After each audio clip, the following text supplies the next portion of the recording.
Cariocas desde que acabou o Campeonato Brasileiro. O Vasco tem aproveitamento de 87%, é o segundo colocado do Campeonato Brasileiro, avança na Copa do Brasil, são 4 vitórias, um empate, nenhuma derrota até aqui. O Botafogo tem aproveitamento de 60%, avançou também na Copa do Brasil. O Fluminense tem aproveitamento de 56%, está em sétimo no Campeonato Brasileiro, avançou na Copa do Brasil.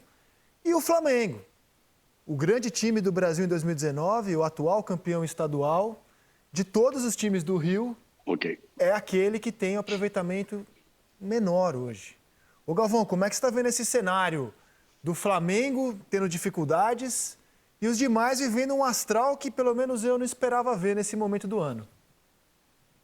É verdade. A princípio se imaginava que o Flamengo pudesse dar uma sequência, apesar da mudança de técnica, da saída do Jesus, da chegada do Domi, pudesse se adaptar melhor e dar uma arrancada, e não se esperava tanto. Eu acho muito importante que 3 camisas tão fortes, 3 histórias tão grandes no futebol brasileiro, 3 representantes do futebol brasileiro com tanta história, digamos assim, como o Fluminense, como o Botafogo, como o Vasco, Botafogo, Fluminense, Botafogo, Fluminense, Vasco, sem nem colocar na ordem, de que estejam vivendo este bom momento. Eu acho que aí temos algumas coisas a considerar.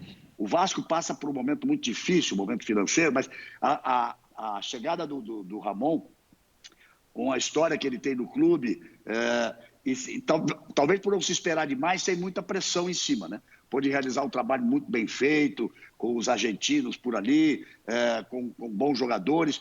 E o trabalho do Vasco, até esse momento, é excepcional, Rizek. O Vasco, ele tem tudo para ser o líder do campeonato. Nesse momento, com justiça, é o Inter, com 12 pontos, mas o Vasco tem 10 pontos e um jogo a menos, que é contra o Palmeiras, né? Esse jogo a menos, se não me engano. Então, se ele conseguir essa vitória, esses 3 pontos, ele seria o líder realmente do Campeonato Brasileiro. O Botafogo, o trabalho do Autório é muito bom, outro time que vive um drama financeiro muito grande, né? Mas honrando todas as suas tradições, honrando toda a sua história. Eu acho isso muito bom para o futebol brasileiro. O Fluminense também, mesma coisa. E o Nenê é um exemplo. Bom, nós temos... Zé Roberto, você parou com quantos anos, Zé Roberto?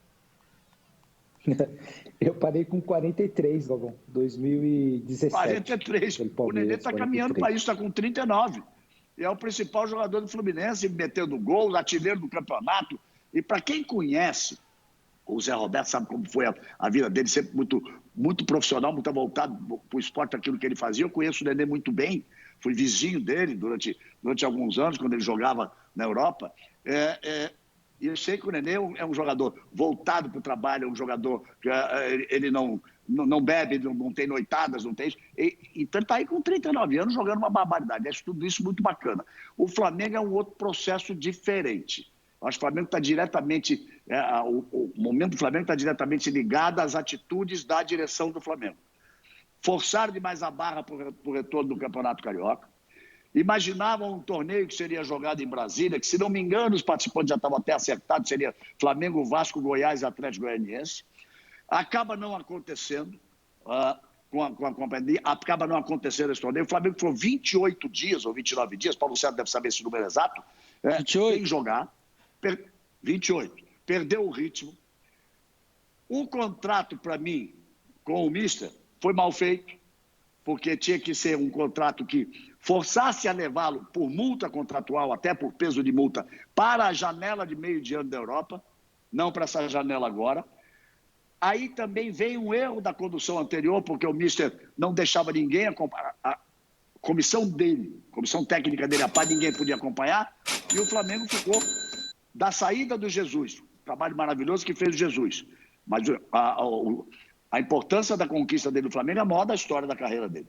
E a chegada do Domi, com posicionamentos técnicos ou táticos diferentes, né? O Mister com mudanças constantes de posição e o trabalho do Domi muito inspirado no Guardiola, posicionista, são coisas um pouco conflitantes, até ele conseguiu colocar isso em prática, mas o Flamengo viveu um vazio ali, de 28 dias. Então, está sofrendo, está pagando a se adaptar à nova forma de jogar, jogadores importantíssimos para recuperar o condicionamento físico. Aí começam os problemas interiores. A Arrascaeta diz assim, opa, eu fui melhor em campo contra o Curitiba, eu não estou mal, não. Eu estou bem, como é que eu fiquei fora? E aí começam esses questionamentos, o Flamengo vai ter que se ajeitar. O momento do Flamengo é complicado. Os 3 outros cariocas, se diz surpreendente, Rizek, eu diria, surpreendente sim, mas uma surpresa muito positiva e muito feliz, na minha forma de ver. Também vejo, o PC comentou ontem o Botafogo. O Botafogo vinha de 2 partidas, eu não vi ontem, por isso te pergunto, PC, muito boas, né? Com o seu estilo de jogo bem organizado, de contra-ataque, contra o Atlético e contra o Flamengo. E como é que foi ontem, PC? O jogo de ontem foi com um Paraná confiante, afinal de contas o Paraná lidera a Série B, tem uma equipe muito bem organizada, treinada pelo Alan Al, que faz parte da nova geração de treinadores do futebol brasileiro e que saiu para o jogo. Equipes que saem para o jogo, elas não assustam e não surpreendem o Botafogo, porque o Botafogo está acostumado a atuar contra equipes assim. O que faltou um pouco para o Botafogo ontem foi que o Luiz Henrique não estava numa noite tão inspirada e ele é a válvula de escape pelo lado esquerdo do Botafogo, um jogador com capacidade de drible, com velocidade, com finalização, que em homenagem ao Galvão aqui, como diziam os narradores em outros tempos, ele deriva da ponta para o comando e sabe finalizar bem. Agora, o que mais me chamou a atenção no Botafogo de ontem foi, ele marcou, fez 1-0 com o Marcelo Benevenuto, menos de 10 minutos depois sofreu o empate e o time emocionalmente, e isso o Zé Roberto tem toda a autoridade para falar, não se abalou. O time não ficou inseguro, o time continuou realizando e desenvolvendo a sua proposta, a sua ideia de jogo. Poderia ter chegado ao segundo gol caso tivesse sido mais preciso em 3 ou 4 contra-ataques, chegou na marcação de um pênalti, mas esse aspecto emocional, Rizek, eu considero muito importante. Sofreu o empate, o adversário tinha volume, mas eu não vi um Botafogo inseguro, assustado, muito pelo contrário, bem posicionado e seguro do que queria fazer em campo. Roteiro idêntico teve o Vasco, né? Porque vinha de uma derrota no jogo de ida em casa, jogou ontem fora, fez 1-0 com o Henrique, sofre um empate com o Rafael Vaz e com o Benítez faz o gol da vitória que leva aos pênaltis e aí deu Vasco, PC.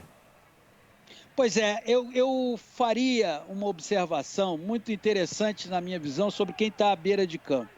O Botafogo foi buscar o Paulo Autuori, que é um técnico vitorioso. O Vasco foi procurar o Ramon, que como jogador é absolutamente vitorioso dentro do Vasco. Em momentos de fragilidade financeira pelas quais passam esses clubes, em momentos em que você precisa resgatar muito a estima, valorizar a história, ter personagens com história, no caso do Paulo Autuori, técnico do Botafogo, campeão brasileiro de 1995,